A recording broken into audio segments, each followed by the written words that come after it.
Last night's NBA draft was filled with much suspense, excitement, and energy. It was a very interesting night at the Barclays Center. We have a lot to talk about the next day. So in today's video, we will be talking about some of the early winners and losers it looks like from this draft. Now, obviously, that almost all of it depends on what's happened. But based on the value teams got, we will be talking about today some of the winners and losers of this draft. If I think they won or lost in the draft, and how I personally feel they did in this year's 2022 NBA draft. So without further ado, let's get into it. Now the first winner has got to be the Detroit Pistons. They got Jaden Ivey at 5. A lot of people thought he wouldn't even be there at 5. And then they got Jalen Duren. They have a young core now of Cade, Bay, Duren, Jaden Ivey, Isaiah Stewart's solid too, and maybe Killian Hayes still has time to make something of his time in Detroit. I think that's a really good start, and they have a lot of cap space too. They got Kemba Walker and got 4 second-round picks to take on his contract. I think they did really good. They got 2 probably top 10 most talented players in the draft, and they didn't give up too much to get Duren. They gave up, I think, like a 2025 first and some other stuff. But they got Duren, probably the best big man in the class, or the best big man in the class that is outside of the top 3.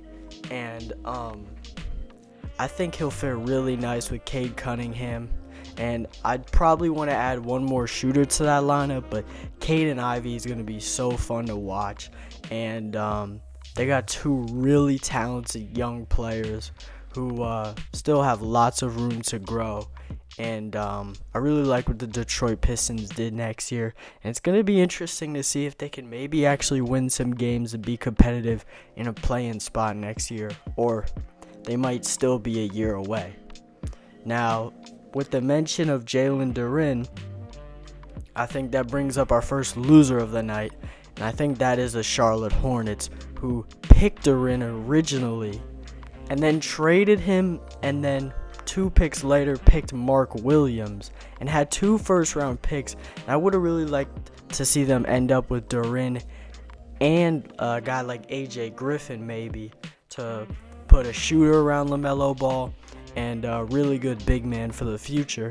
But they traded the other pick, and they only ended up with Mark Williams in this draft. Now, I do think there's a case to be made that Williams is a better prospect than Duren. I definitely think he's a better player right now, and he probably helps the Hornets more immediately with his shot blocking and defense, and he's a solid passer. He's a pretty decent free throw shooter for his size as well, and he will get better defensively. But even if you do think Mark Williams is better than Duren, coming out of this draft with just Mark Williams is a bit disappointing to me. When you had a guy like AJ Griffin on the board, putting a shooter next to LaMelo Ball, a wing with size that could really help them and space the floor, and has a chance to expand his offensive game as well. I think that would have fit really nicely. And coming out of this draft with just Mark Williams when you have 13 and 15, and they didn't get, I don't think, a crazy haul either, trading out of that 13 spot, giving Duren to the Pistons. I just feel like they didn't maximize their value in this draft.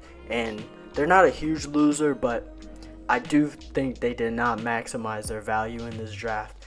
And that's a reason why they're here. But I wouldn't say they're a big loser or anything, or they really did bad in the draft. I just think they could have done better.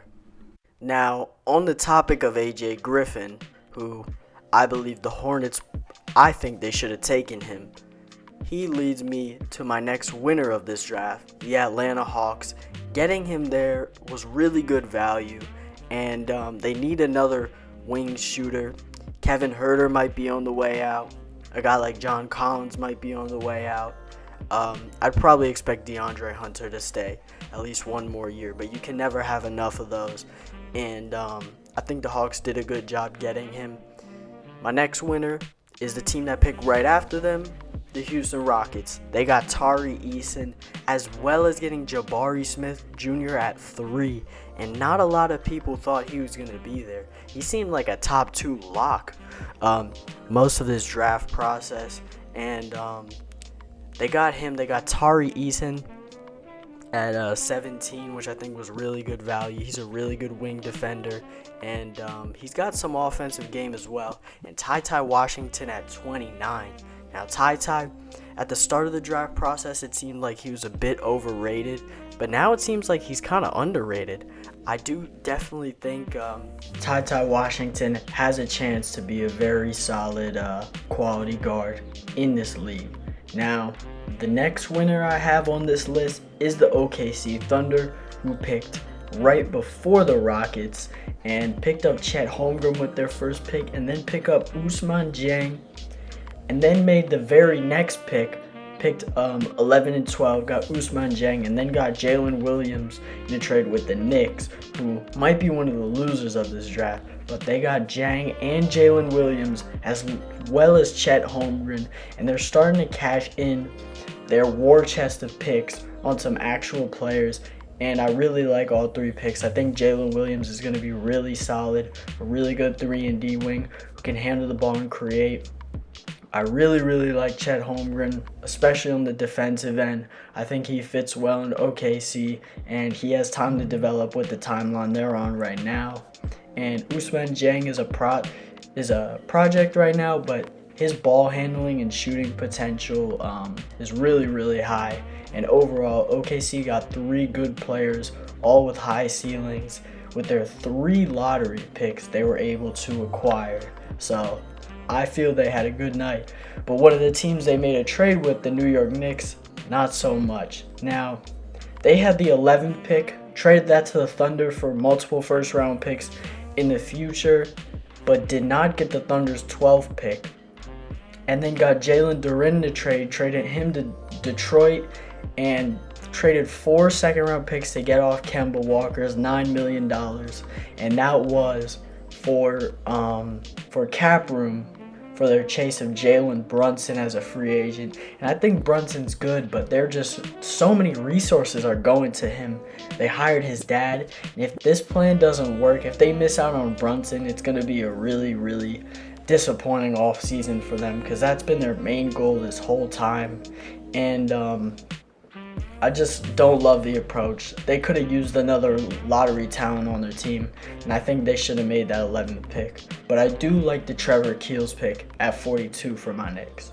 The last team I feel really had a pretty good draft was the San Antonio Spurs, who got Malachi Branham at 20, Blake Wesley, who I really like his two-way potential and his potential as a shot creator, at 25, and Jeremy Sohan at 8.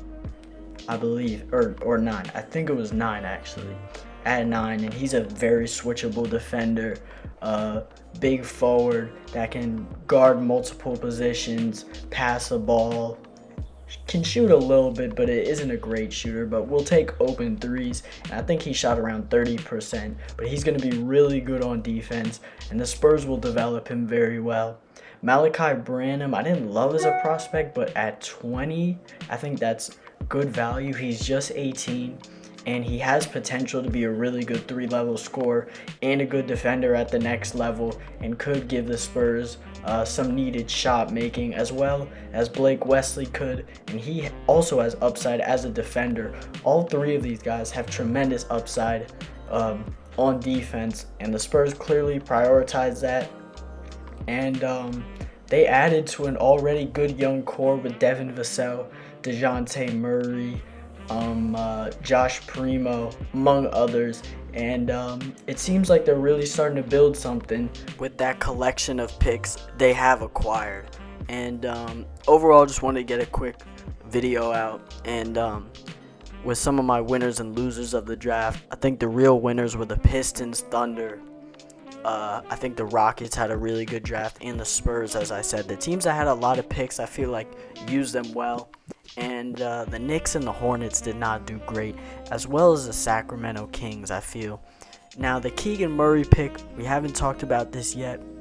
I can understand the pick, but I feel like they could have gotten a player of similar quality while trading down, maybe like Benedict Mather in a few spots. I just feel like Keegan Murray's a good player, but there must have been some really good offers on the table for the Kings for the 4th pick to trade up, and they could have gotten a lottery pick while getting more assets and probably stayed in the top 10 still with a team like the Pistons, maybe wanting to trade up, or the Pacers who were linked to Ivy, or the Knicks, or the Wizards. There were a lot of teams, and you got to think, one of those teams put in a really good offer, but the Kings loved Murray that much, and I think he's a very solid player that will help them. I just feel like they could have gotten a player near his level while gaining extra assets as well.